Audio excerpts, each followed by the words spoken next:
Welcome back to another little installment from Midlife Carpentry. Now today we're going to have a little chat about some of the good startup tools that you can have on board before you start your apprenticeship. Now some of these relate to pretty much most jobs in construction, and I'm happy to say that three definitely do relate to any construction work with any trade in construction. All right, so these three tools can be handled regardless of who you are, sparky, plumber, whatever. First of all, let's have a chat about something that's pretty important to pretty much every trade, and that's being able to leave a mark on things. So let's have a chat about pencils. So first and foremost, all you really need technically as a carpenter is a carpenter's pencils, or probably a couple of them, probably 1, 2, 3. If you get a pack of 10, that's probably even better. But yes, all you do is you sharpen these with your Stanley knife. Okay, you cut these shavings off, and yeah, and away you go. There is sharpeners out there for them, but this is your marking implement, and these normally cost around $2 on their own. Sometimes you get them given to you, but yes, this is very much a must for pretty much every trade in construction, because you'll need a mark. If you do want to head down the road of mechanical pencils, spend the money on that. There's a wide range of those out there. I roll with a pica. I've actually got 2 picas at the moment. I've actually got a broader tipped style one. I've actually got the broader tip style one here. Okay, that's this one here, and I also use the fine point one too as a preference as well. But if you're going to start and you're going to purchase one, get this one. It's got a sharpener in the back of it. All right, just in the casing, there's a little sharpener there, and you can keep that point nice and sharp and easy. So yeah, entirely up to you. Normally around 20 odd bucks, 30 bucks from there, $2. Next one, number two priority tool to have, of 5 tools you should have, is something to measure with. Okay, and this is a massive can of worms. This is a massive preference thing for people. What tape measures do you buy? All that sort of stuff. So there is a wide selection of tapes out there. What you get is entirely up to you. You can almost guarantee that most chippies or builders and stuff that are talking out there will always revert back to the 8mm Fax Max. They have dropped the ball a little bit. They're not as good as they used to be from what I hear, but they're still actually a pretty good tape, and it's pretty much our crew rolls it, and most other guys too. So yeah, ask the question, spend your money on your tapes, looking at probably around, what was that, sitting around, 30 to 40 bucks, get a half decent tape. 8 meters is normally sufficient, 10's probably overkill, 5 might be a bit short for you. So yeah, 8-meter tape's the way to go, and yeah, make sure you got one of those on your first day. You'll be a little winner chicken dinner. Next one is something to hit things home with, okay? And as a chippy, this will become your best friend. This is something that will hang off your hip and your tool belt, and will be a guaranteed piece of kit that you'll carry with you regardless of the jobs that you do. Okay, so a hammer. Get yourself a half decent one. Okay, this is probably one of the biggest little investments you can probably get at the start of your apprenticeship, right? Get yourself a half decent hammer. E-swings are normally the go-to. Don't spend money on $600 hammers, guys. You don't need them yet. When you get qualified, use them as a treat, as a bit of a, hey, cool, look at me with my new hammer and stuff. After you're qualified. As an apprentice, you do not need a $600 hammer. Stick with something that's a little bit more basic and more, how do you say, regular. So yeah, E-swing, 20 ounce, 24 ounce, whatever your preference is, doesn't really matter. If you want a little flash handle, you can. Try and go for the solid style hammers. So this is obviously all one piece. So you got the handle through here, and the head's all tied in with it together, and they seem to last a while. Yeah, so an E-swing hammer definitely seems to be a go-to for a lot of guys in apprenticeships, a lot of guys in the trade, and you'll have this basically throughout your time. Yeah, save yourself some coin and just spend 150 bucks on a hammer. E-swing, job done. The other little item is something that you think it's used to square things, but it isn't a square.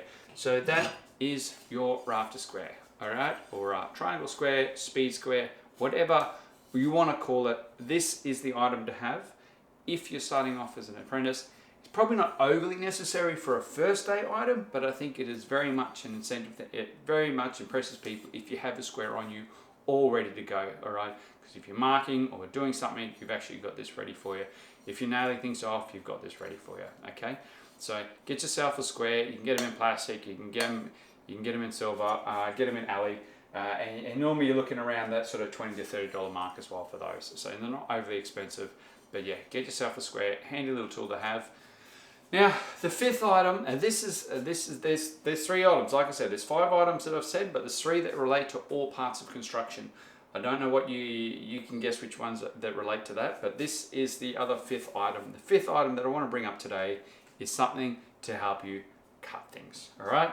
Stanley knives, or knives in general, okay? They don't have to be Stanley, okay? I do recommend that they hold a blade of some description, like your Stanley blades, because it's so much easier to be able to quickly swap these out and change them and sharpen them than to try and sharpen a knife like a pocket knife or something along those lines. So there's lots of options there. You've got something that's retractable like that, a Fat Max. You can head down the road to like your flick out knives, which there's a lot of those out there at the moment. They're quite handy to have. You can keep them in your pocket if you don't have your tool blade yet and that sort of thing. So yeah, these are the way to go. Get a knife that you can actually change the blade out on, get yourself a pack of blades, and yeah, you're sort of setting yourself up a little bit for when you start your first day.